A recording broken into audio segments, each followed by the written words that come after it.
வாங்கம்மா. ஏயா பிஏனா மந்திரிக்கு கமிஷன் வாங்கி கொடுக்கறது மட்டும் தான் வேலை நினைச்சியா? என் தொகுதி மக்கள் பிரச்சனையை பத்தி எத்தனை தடவை போன் பண்ணிருப்பேன், எவ்வளவு மனு கொடுத்திருப்பேன். நீங்க எதையுமே மதிக்கல. உங்களால இவங்க கிட்ட பேரு. இப்ப நாங்க மந்திரியை பார்க்கணும். மந்திரி மேல இருக்காரு, நீங்க மட்டும் போங்க.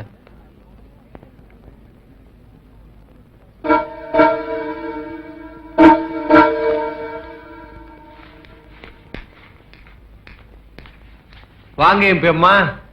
பிறந்தநாள் அதுமா என்ன பார்க்க வந்திருக்கீங்க? ஆசீர்வாதம் வாங்குறதுக்கா? இல்ல, என் தொகுதி பிரச்சனையை பத்தி பேச வந்திருக்கேன். ரோட் வசதி இல்ல, கரண்ட் வசதி இல்ல, தண்ணி வசதி இல்லன்னு என் தொகுதி மக்கள் கேக்குறாங்க. என்ன பதில் சொல்றது? நீ ஏமா தொகுதி பக்கம் போற? அங்க போறதுனால தானே கேக்குறான். அவங்க வீடு தேடி வந்துட்டாங்க சார். வீடு தேடி வர ஆரம்பிச்சாங்களா? இனிமே தொகுதி மக்கள் மந்திரி வீடு தேடி வந்து சட்டையை பிடிச்சு கேட்கிற காலம் வரத்தான் போகுது. அப்படி ஒரு நிலைமை வந்தா நான் சட்டையே போட மாட்டேன். சரி, அதை விடு. உன் தொகுதிக்கு வேண்டிய எல்லா வசதியும் பண்ணி தரேன்னு வச்சுக்கோ. அடுத்த எலெக்ஷன்ல நீ தான் ஜெயிப்ப. எக்கச்சக்கமா ஓட்டு கிடைக்கும். எனக்கு என்ன கிடைக்கும்?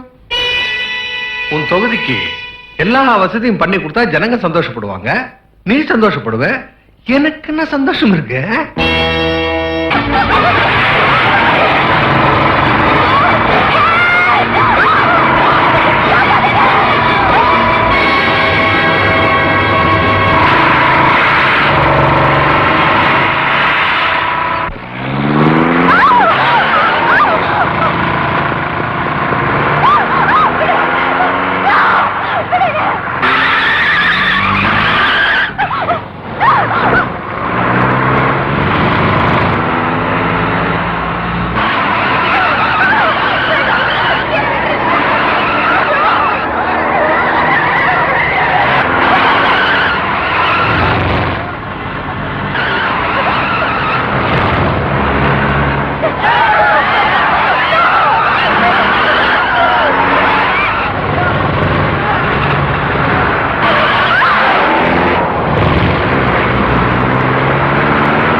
கவலைப்படாதீங்க.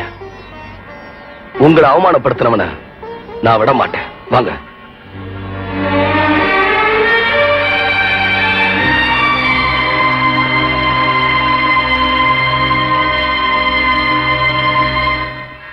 பெண்ணை மதிக்காத பேயே,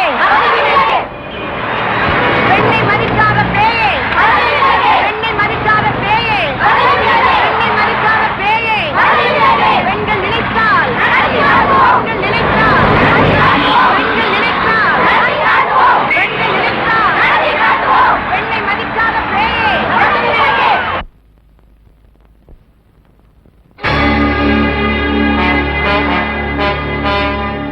நான் உன்னை ஏன் வர சொன்னேன் தெரியுமா?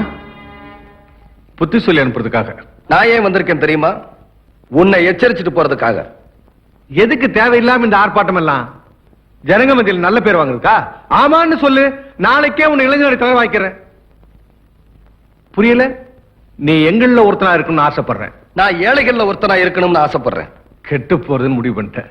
இல்ல, அவங்க கெட்டு போகாம தடுக்கிறதுன்னு முடிவு பண்ணிட்டேன். என்ன பாக்குறீங்க? தம்பி புதுசா கட்சி ஆரம்பிச்சு ஆட்சியை பிடிக்கணும் முடிவு பண்ணிட்டாரு. முடியாது தம்பி, முடியவே முடியாது. இனி இந்த நாட்டை எவனாலையும் தூக்கி நிறுத்த முடியாது. கஜனை காலிடா, காலி பண்ணிட்டு போட்டுங்க. எங்களுக்கு ஆட்சி வேணாம். ஆட்சியில இருக்கிறவங்களுக்கு ஒழுக்க வேணும், நாணயம் வேணும், நேர்மை வேணும். அது தப்பு. ஐயர் ஹோட்டலுக்கு போய் ஆட்டுக்கறி கேட்கறது தப்பு. அரசியல்வாதி வீட்டுக்கு வந்து நேர்மை பத்தி பேசுறது தப்பு. இங்க பார் தம்பி, இத்தனை வருஷம் அரசியல் வாழ்க்கையில லஞ்சம் வாங்காம எதையுமே பண்ணதில்லை.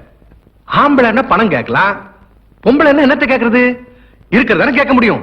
அது யார்கிட்ட கேட்டேன்? எங்க கட்சி எம்பிட்ட கேட்டேன். அது எங்க கட்சி உள்ளுகாரம். அது நீ ஏன் தர போற? இது உங்க கட்சி பிரச்சனை இல்ல, ஏழைங்களோட பிரச்சனை. அவங்களோட நியாயமான கோரிக்கைகளை நிறைவேற்றுறதுக்காக லஞ்சம் கேட்டீங்களே, அதனால வந்த பிரச்சனை. சும்மாவா கேட்டேன்? 10 லட்சம் ரூபாய் செலவழிச்சு எம்எல்ஏ ஆன. அது எப்படியா சம்பாதிக்கிறது? பிளாட்பாரத்துல 100 ரூபாய் முதல் போட்டு மிட்டாய் கடை வைக்கிறவன் தினம் வீட்டுக்கு 10 ரூபாய் லாபம் கொண்டு போறான். 500 ரூபாய் முதல் போட்டு இட்லி கடை வைக்கிறவன் தினம் வீட்டுக்கு 50 ரூபாய் லாபம் கொண்டு போறான். 1000 ரூபாய் முதல் போட்டு டீ கடை வைக்கிறவன் தினசரி வீட்டுக்கு 100 ரூபாய் லாபம் கொண்டு போறான். 10 லட்சம் முதல் போட்டு எம்எல்ஏ ஆனவன் நான் தினசரி வீட்டுக்கு எவ்வளவு கொண்டு போனோம் சொல்லியா? ஒரு எம்எல்ஏ தொகுதிக்கு 10 லட்சம் செலவழிச்சது சட்டப்படி தப்பு. உங்களை பதவியை விட்டே நீக்கலாம். ஏன் அரெஸ்ட் பண்ணி ஜெயில கூட தள்ளலாம். அப்படி பாத்தீங்கன்னா சட்டசபை கூட்டத்தை ஜெயில தான் நடத்த வேண்டியிருக்கும். அப்ப ஜெயிலுக்கு போக வேண்டிய ஆளுங்கெல்லாம் பதவியில இருக்கீங்க. அப்படியா மந்திரி சார்? ஜெயிலுக்கு போக வேண்டியவங்க நாங்க இல்ல. ஓட்டு போட்டாங்களே ஜனங்க, அவங்க தான். என்ன பாக்குற? வெளிநாட்டுல தேர்தல் நிக்கிறவங்க டிவில பேசி ஓட்டு கேட்கறாங்க, ஜனங்களும் ஓட்டு போடுறாங்க. ஆனா நம்ம ஜனங்களுக்கு பெருசு பெருசா போஸ்ட் ஓட்டணும், சுவரெல்லாம் கொட்டை எழுத்துல எழுதணும், கலர் கலரா லைட் போடணும், கட் அவுட் வைக்கணும், குடிச்சியா குனிஞ்சிரணும், கும்பிடு போடணும், வீட்டுக்கு வீடு பணம் கொடுக்கணும், குடம் கொடுக்கணும், புடவை கொடுக்கணும். இதுக்கு அப்புறம் தான் ஓட்டே போடுறான். இந்த கேடு கட்ட ஜனங்களை எங்க வைக்கிறது சொல்லு. ராஜரத்னம், ஏய், என்ன தைரியம் இருந்தா மந்திரி பேர் சொல்லி கூப்பிடுவ? மரியாதையா மன்னிப்பு கேளு.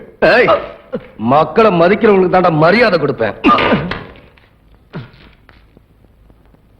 ராஜரத்னம், செய்யற தப்பையெல்லாம் நீயே செஞ்சுட்டு ஜனங்களை ஜெயிலுக்கு அனுப்புவியா? பதவியில இருக்கிறனால எதையும் செய்யலாங்கிற திமிரத்து பேசுறியா? ஒன்ன மட்டும் மறந்துடாத, பதவி போயிருச்சுன்னா தண்டனையிலிருந்து நீ தப்பிக்கவே முடியாது. கவலையே பட மாட்டேன். அப்ப ஆளுங்கட்சி எதுவோ அதுல சேர்ந்துருவேன். இந்திரன்னு பாராட்டின தலைவனை இழிச்சவாயின்னு திட்டுவேன், இழிச்சவாயின்னு திட்டின தலைவனை இந்திரன்னு பாராட்டுவேன். அதை இந்த மட ஜனங்க ஏத்துக்கிட்டு கை தட்டத்தான் போறாங்க. நான் ஜனங்களுக்கு பயப்படவே மாட்டேன். இப்ப நீ பேசுறதெல்லாம் ஜனங்களுக்கு தெரிஞ்சாலும் பயப்பட மாட்டேன். எப்படி தெரியும்? எப்படி தெரியும்? இப்ப நீ பேசுனதெல்லாம் என் பாக்கெட்ல இருக்க டேப் ரெக்கார்ட்ல பதிவாயிருச்சு. டேய் ரத்தம், கழுவு போட்டு டேப்பை எடு. டேப்பை கொடுக்காம வெளியே விட மாட்டேன். டேப்பை கொடுக்கல நீ உயிரோட போக மாட்ட. எடுப்பா. ஏன் இப்படி பதறீங்க? டேப்பே என்கிட்ட இல்ல, சும்மா பொய் சொன்னேன். மந்திரி சார், கொஞ்ச நேரத்துக்கு முன்னால மக்களுக்கு பயப்பட மாட்டேன்னு சொன்னீங்க, இப்ப இந்த ஆட்டம் ஆடிட்டீங்க. மிஸ்டர் ராஜரத்னம், இப்ப புரியுதா மக்கள் சக்தினா என்னன்னு? பொறுத்திருந்து பாருங்க. ஏமாந்த அந்த மக்களை எரிமலையாக்கி காட்டுறேன். என்ன வயிற்றுலயே மாரலையும் சுமந்து வளர்த்தது ஒரு பொண்ணுதான். நான் மட்டும் இல்ல, இந்த நாட்டுல வாழ்ற அத்தனை ஆணும் அப்படிதான் வளர்ந்திருக்காங்க. அதனாலதான் சொல்றேன், எல்லா பெண்களையுமே நாம தாயா நினைக்கணும், தெய்வமா மதிக்கணும். அப்படி மதிக்க தவிர ஒரு மனித மிருகத்தை பதவியிலிருந்து இறக்கிறதுக்காகத்தான் இந்த உண்ணாவிரத போராட்டம். இந்த உண்ணாவிரதத்துக்காக போட்டிருந்த பந்தல சில போலீஸ் அதிகாரியை பிரிச்சிருக்காங்க, நெருப்பு வச்சு கொளுத்திருக்காங்க. ஏன் பந்தல் இல்லைன்னா உண்ணாவிரதம் நடக்காதா? இல்ல நடத்த முடியாதா? இது ஏசில வளர்ந்த உடம்பு இல்ல, கொளுத்துற வெயில்ல வெந்த உடம்பு, கொற்ற மலையில நனைஞ்ச உடம்பு, ஏழைங்க உடம்பு எதையும் தாங்குற உடம்பு. இந்த நாட்டில் இருக்கிற மந்திரிகளுக்கு வரவேற்பு கொடுக்கிறதுக்காக நல்லா இருக்கிற ரோடையெல்லாம் தோண்டி நாசப்படுத்தி வரவேற்பு வளையம் எல்லாம் போடுவாங்க. அது தப்பு இல்ல. தோண்ட ரோட திருப்பி சரி பண்றதே இல்ல, அது தப்பு இல்ல. ஏன்னா அவங்களுக்கு ரோட்டை கெடுக்கிறதுக்கும் உரிமை இருக்கு, இந்த நாட்டை கெடுக்கிறதுக்கும் உரிமை இருக்கு. ஆனா ஏழைங்களுக்கு எந்த உரிமையும் இல்ல. அந்த நிலைமை மாறணும், இல்ல நாம மாத்தணும். அதுக்காகத்தான் இந்த உண்ணாவிரதம். இருக்கிறது ஒரு உயிர், அது போக போறது ஒரே தடவை தான். அந்த உயிர் பெண்களின் மானம் காக்க நடக்கிற போராட்டத்துல போனா அதை விட எனக்கு பெருமை எதுவும் இல்லை.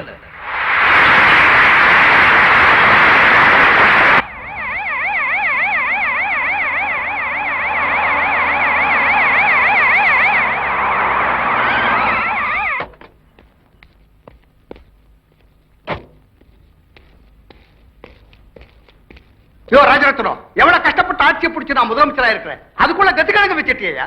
டெல்லியில இருந்து ஹோம் மினிஸ்டர் போன் பண்ணிருந்தாரு. அவருக்கு நான் என்னத்த சொல்றது? கள்ள ஓட்டு போட்டு ஆட்சி பிடிச்சும் கூட கவுண்டர் போல இருக்கே. நீங்களே கவுத்துருவீங்க போல இருக்க.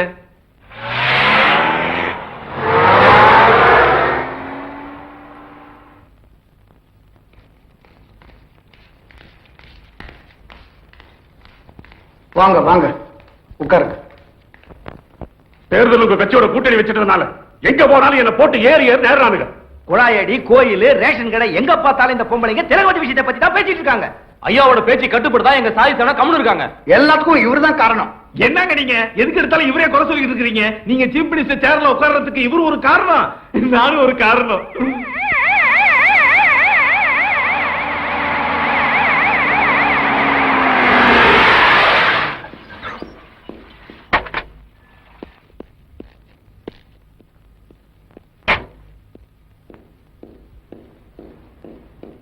என்ன ஐஜி, என்ன ரிப்போர்ட்ஸ் வந்தது?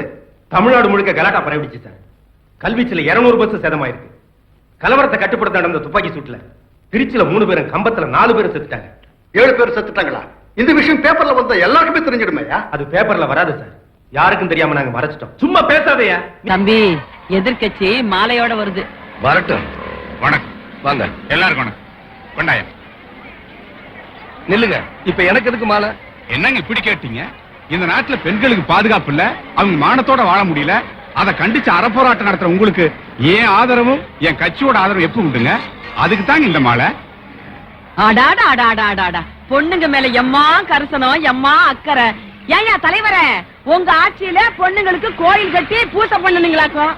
சட்ட ஒழுங்கு கெட்டு போனதுக்கு பிள்ளையார் சொல்லி போட்டதே நீங்க தானையா? எதிர்கட்சின்னா அரசாங்கம் பண்ற நல்லதை ஆதரிக்கணும், தப்ப தட்டி கேட்கணும். ஆனா நீங்க நல்லதை ஆதரிக்கிறதே இல்ல. எங்கயாவது போராட்டம் நடந்தா மட்டும் தூண்டி விட்டு வேடிக்கை பாப்பீங்க. கோவப்பட்டா அவன் மூஞ்சி அசிங்கமாகுது, கோசிக்காம கம்முன்னு போயிடு. இப்படி எல்லாம் ஏழைகளை ஏமாத்தி ஓட்டு வாங்க முடியாது, போயிட்டு வாங்க.